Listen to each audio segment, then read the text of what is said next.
میں جن کے پاس کام کرتا ہوں وہ صاحب میٹر بجلی گیس میں ہیر پھیر کرتے ہیں، کیا میرا ان کے پاس کام کرنا درست ہے؟ کام کرنا جائز ہے، البتہ وہ جو میٹر میں ہیر پھیر کرتے ہیں اس کا ان کو گناہ ہوگا. آپ کی تنخواہ اس سے حرام نہیں ہوگی، وہ آپ کو تنخواہ تو آپ کے کام کی مل رہی ہے نا. میں اپنی اہلیہ کی وجہ سے ان کی فیملی میں جانے پر مجبور ہوں، اگر انکار کروں تو گھر میں ناچاقی ہو جاتی ہے، جبکہ میں ان کے گھر جاؤں تو مجھے شک ہے کہ ان کی فیملی کی کمائی درست نہیں، اس میں حرام کی آمیزش ہے. بھائی شک سے مسئلہ نہیں ہوتا، جب تک 100% یقین نہیں ہے حرام کماتے ہیں اور غالب حرام کماتے ہیں، زیادہ آمدن کیا ہے؟ حرام ہے. تو جب تک اتنا یقین نہ ہو تو آپ ان کے گھر جا سکتے ہیں، کیونکہ ہمیں شریعت نے تجسس کا حکم نہیں دیا، نہ اجازت دی ہے کہ خام ہمیں شکوک اور شبہات کی بنیاد پر کھانا پینا چھوڑ دیں. تو تحقیق کرنے کی بھی ضرورت نہیں ہے، خود سے پتہ چل جائے کہ یہ حرام کماتے ہیں اور زیادہ ان کی آمدن میں حرام زیادہ ہے تو پھر آپ جانا چھوڑ دیں. جب تک یہ نہ ہو تو آپ جائیں ان کے گھر. آپ کا ایک ہی چینل ہے، مفتی طارق مسعود تھا جس میں ایڈ نہیں آتے تھے، اب اس پر بھی آنے لگے ہیں. میرا چینل ہے مفتی طارق مسعود اسپیچز اور آسک مفتی طارق مسعود. یہ چینل میرا ہونے کا مطلب یہ ہے کہ اونر میں ہوں، مگر انتظام میرے ہاتھ میں نہیں ہے اور میں نے رکھا بھی نہیں ہے کیونکہ میرے پاس ٹائم نہیں ہے. تو یہ انتظام جو ہے امریکہ میں احمد طالب صاحب ہوتے ہیں اور یہاں عثمان بیٹھے ہوئے ہیں نا، شارٹ رہتے ہیں مارکیٹ سے، وہ تو عثمان بھائی کے پاس ہے یہ. تو وہ انتظامی چیزیں ساری ان کے حوالے ہیں. ٹھیک ہے، میں جائز ناجائز کا بتا سکتا ہوں کہ جو انٹرنیٹ پر اشتہارات کی ارننگ ہے وہ حلال ہے یا نہیں ہے. اگر وہ حرام ہوتی تو میں ان کو منع کر دیتا، لیکن اس پہ فتویٰ جامعۃ الرشید کا یہی ہے کہ چند شرطوں کے ساتھ وہ حلال ہے. تو وہ ان شرطوں کی رعایت کر رہے ہیں، اگر رعایت نہیں کر رہے تو مجھے بتائیں. باقی انٹرنیٹ پہ باقی بعض دفعہ فحش اشتہارات آتے ہیں، کیسے ایسی وہ لڑکی آ جائے گی، تو اس کے بارے میں جو ہماری تحقیق ہے، جتنا ہم گھس کے تحقیق کر چکے ہیں، وہ یہ ہے کہ گوگل آپ کے لیپ ٹاپ کی ہسٹری چیک کرتا ہے. وہ میرے بیانات کی وجہ سے فحش اشتہار نہیں دے گا، وہ آپ کے لیپ ٹاپ کی ہسٹری چیک کر کر دیکھے گا کہ آپ اس پہ سارا دن الٹی چیزیں دیکھتے ہیں. تو وہ کہہ رہا ہے یہ اب آج مولانا صاحب کا بیان سن رہا ہے لیکن یہ شوق سے الٹی چیز ہی دیکھے گا، اس کو یہ دکھاؤ. تو وہ میرے بیانات یا میرے چینل کا قصور نہیں ہے، وہ آپ کے لیپ ٹاپ کا اور آپ کے موبائل کا اور آپ جو اپنے پی سی پہ دیکھ رہے ہیں اس کا قصور ہے. تو اس کو مسلمان کر دیں، ٹھیک ہے نا. تو پھر انشاءاللہ اشتہارات بھی، کیونکہ میں تو جب بھی دیکھتا ہوں مجھے الحمدللہ ابھی تک اپنی بیان میں کوئی فحش اشتہار نظر نہیں آیا. دوسری بات یہ کہ بالفرض اگر پھر بھی اگر آ جائے تو اس کی نسبت اس کی طرف نہیں ہوگی جس نے اشتہار چلانے کی اجازت دی ہے، بلکہ اس کی نسبت ان کی طرف ہوگی جو اشتہار پھر گوگل کو خط لکھیں کہ آپ ایڈورٹائزمنٹ کے لیے غلط چیز کو پروموٹ نہ کریں. یہ گوگل کا قصور ہے. اس کی مثال ہے، آپ اپنا گھر کرائے پر کسی کو دیتے ہیں، آپ نے رہنے کے لیے دیا ہے، اب وہ اس میں فلم دیکھ رہا ہے، اس میں کوئی غلط کام کر رہا ہے تو اس کو جا کے پکڑا جائے گا، کم وقت تو یہاں کیا کر رہا ہے. جو مالک مکان ہے اس کو تھوڑی پکڑا جائے گا، وہ کہے گا میں نے تو اچھے کام کے لیے دیا ہے. تو گوگل پہ جو بھی بیانات علماء کے آتے ہیں وہ اگر چینل کو مونیٹائز کراتے ہیں تو مونیٹائزیشن کا مطلب یہ ہوتا ہے کہ جو مصنوعات ہیں ان کی پبلسٹی کے لیے، کہ ہمارے چونکہ ویورز بہت ہیں اور جو ہمارے ایڈمن ہیں وہ کہتے ہیں ہمارے خرچے بہت بڑھ گئے ہیں. یعنی بات سمجھ، جو ایڈمن ہے نا جو چینل کو چلا رہے ہیں وہ کہہ رہے ہیں خرچے بہت بڑھ گئے ہیں. تو فی سبیل اللہ یہ خرچے پورے نہیں ہوتے، اور جب تک کوئی کام پروفیشنل بیسس پر نہیں ہوتا، پروفیشنل لوگ نہیں رکھے جاتے، وہ کام چلتا نہیں ہے. پہلے ہم نے فی سبیل اللہ بہت چلایا یہ، تو وہ فی سبیل اللہ میں یہی ہو رہا تھا، کیمرہ مین مارکیٹ سے شارٹ ہے، وہ صرف ثواب کے لیے کر رہا ہے. تو آج اس کا خیال تھا کہ اماں کی خدمت میں زیادہ ثواب ملے گا، تو بیان ریکارڈ ہی نہیں ہو رہا. کبھی میں دھندلا آ رہا ہوں، بعض دفعہ میں خود کہہ رہا یار یہ وہ والا میں تو نہیں ہوں. کبھی میں دھندلا آ رہا ہوں، کبھی میری آدھی پگڑی غائب ہو رہی ہے یہاں سے، کبھی آواز صحیح نہیں آ رہی، کبھی کیا ہو رہا ہے، ایک ٹینشن. تو فی سبیل اللہ ہم نے بہت سارے لوگ رکھ کے دیکھے ہیں، لیکن وہ زکوٰۃ فطرانے والا کام بولو بھائی چلا نہیں ہے. تو اب اب جو رکھا ہوا ہے بندہ، وہ احمد طالب جو امریکہ میں ہے، وہ کہتے ہیں بھائی ہم اس کو باقاعدہ پراپر اچھی تنخواہ دے، تنخواہ بھی تھوڑی نہیں دینی پڑتی، اچھی تنخواہ دیں گے تو کام اچھا ہوگا. پہلے یہ کام بھی فی سبیل اللہ ہو رہا تھا، بہت اچھے لڑکے ماشاءاللہ، لیکن وہ میں بیٹھا ہوا ہوں کہ سارے چینلوں سے کلپ آ گئے، ہمارے چینل سے کلپ، اور وہ کلپ میں عنوانات بےہودہ لگتے تھے.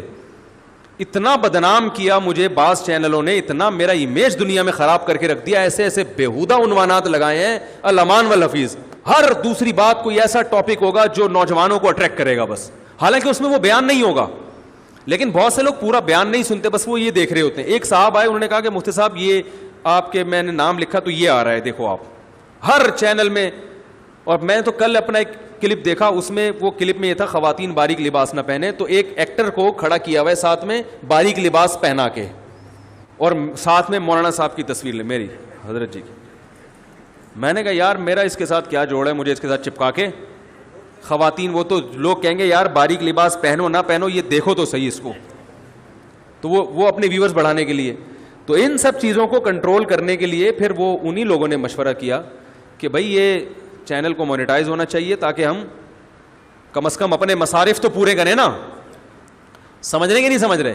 تو مصارف پورے کرنے کے لیے, اور وہ بہت کام الحمدللہ جب سے ہمارا اپنا چینل آیا ہے تو اب معاملہ ہمارے ہاتھ میں, اب یہ ناغہ بھی نہیں کرتے ماشاء. کیا قیامت میں ان لوگوں سے جو پاگل ہو جاتے ہیں یہ سوال ہوگا کہ پاگل کیوں ہوئے؟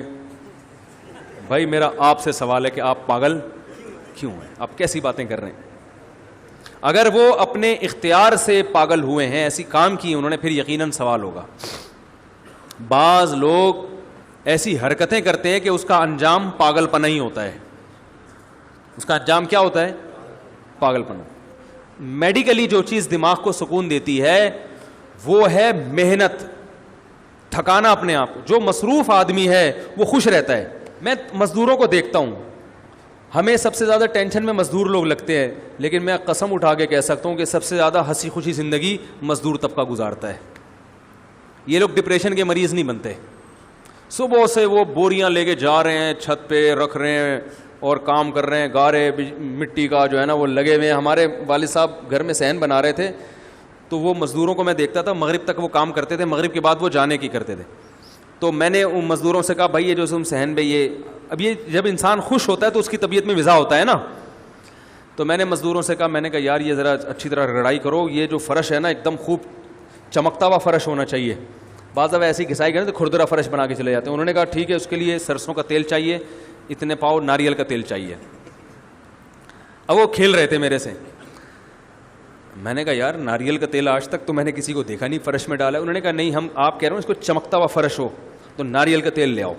میں اتنی مضبوطی سے کہہ رہے تھے, مجھے خیال ہے کہ یار میں لے ہی آتا ہوں, شاید کچھ ایسا ہو. میں جانے لگا, انہوں نے روکا, کہہ رہے ہیں مولانا صاحب مذاق کر رہے ہیں. تو میں نے کہا خیریت؟ کہہ رہے ہیں یار اس وقت ہم بڑی مستی میں ہوتے ہیں.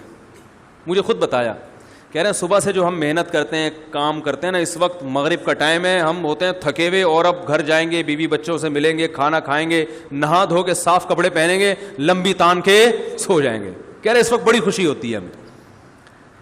جسم کو جتنا تھکاؤ گے دماغ اتنا خوش رہے گا. ہم چاہتے ہیں پیڑے کھاتے رہیں بس سارا دن بیٹھ کے اور خوش رہیں, ایسا نہیں ہوتا. محنت, میں نے پچھلے ہفتے بیان کیا تھا نا کہ اس کائنات کا نظام حرکت پر ہے, موشن پر ہے, ہر چیز گھوم رہی ہے, کوئی چیز اس کائنات میں ٹکی بھی نہیں ہے. تغیرات ہے, موسم میں تغیرات. سب سے پہلے سردی آئے گی, پھر بہار آئے گی, پھر گرمی آئے گی, پھر خزاں آئے گی. ہاں یہ ترتیب ہوتی ہے. تو اب کلپ نہیں بنے گا انشاءاللہ. تو اس ترتیب سے جو ہے یہ بھی موسم چینج ہو رہا ہے نا, زمین کا ہر خطہ دوسرے سے چینج ہے, زبانیں چینج ہیں لوگوں کی. تو اللہ نے کائنات کا نظام چینجنگ پہ رکھا ہے, ہر چیز جو ہے وہ چینج ہوتی رہتی ہے. تو باڈی بھی اگر چینج ہوتی رہے گی نا سیٹ رہے گی, کبھی سو رہے ہیں تو کبھی محنت بھی کر رہے ہیں. تو اللہ نے اس کائنات کا نظام کیا رکھا ہے, اختلاف, تبدیلی. تو ورزش کریں, ایکسرسائز کریں, اپنے آپ کو دن میں تھکائیں اور مختلف ایکٹیویٹیز میں مشغول رہیں, تو اس سے دماغ کیا رہے گا, خوش رہے گا. تو یہ بڑا مسئلہ ہے آج کل لوگوں کے ساتھ. ڈپریشن میں زیادہ تر وہی لوگ آتے ہیں جو بزی نہیں رہتے.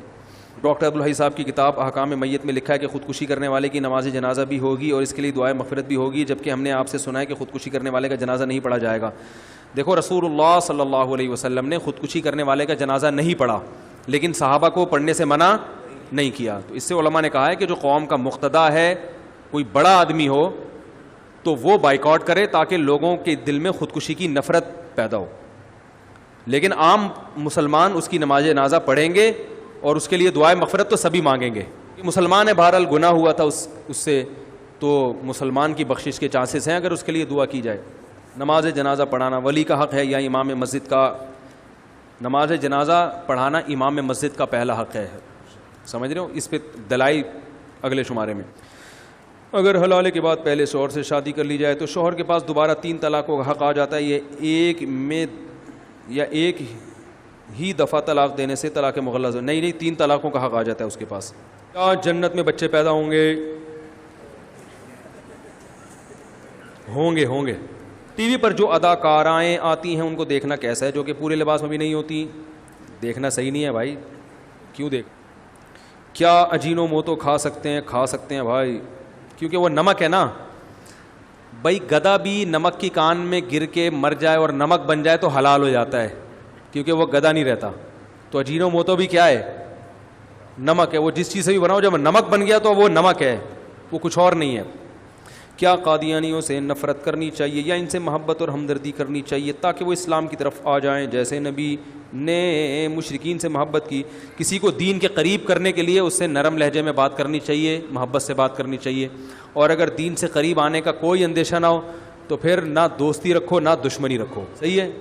بولو بھائی اپنا کام کرو, ہم سے تعلق نہ رکھو. قادیانیوں کے بارے میں بتا رہا ہوں, نہ دشمنی رکھیں نہ دوستی رکھیں. بیان کیا جاتا ہے کہ سندھ قیامت سے پہلے 60 سال پہلے ترقی ہوگی. یہ پیپلز پارٹی نے مشہور کیا ہوگا. کہتے ہیں کوئی ایسی حدیث ہے کہ قیامت یعنی سندھ میں قیامت سے 60 سال پہلے ترقی ہوگی.